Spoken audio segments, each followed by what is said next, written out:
Today we're going to quickly add your printer to Mac OS 12 on your Brother HLL2350DW.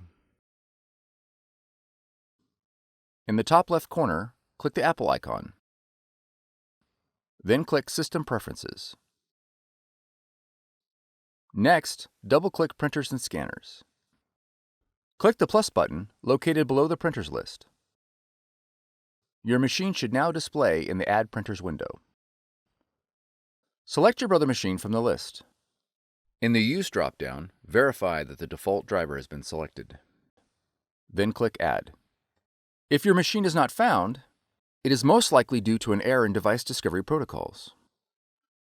You'll need to reboot your computer, the Brother machine, and your router to make sure the network is completely refreshed and can attempt device discovery again.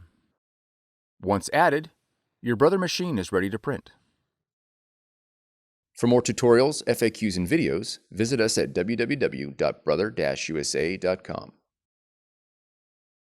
If you found this video helpful, be sure to subscribe. Thank you for choosing Brother.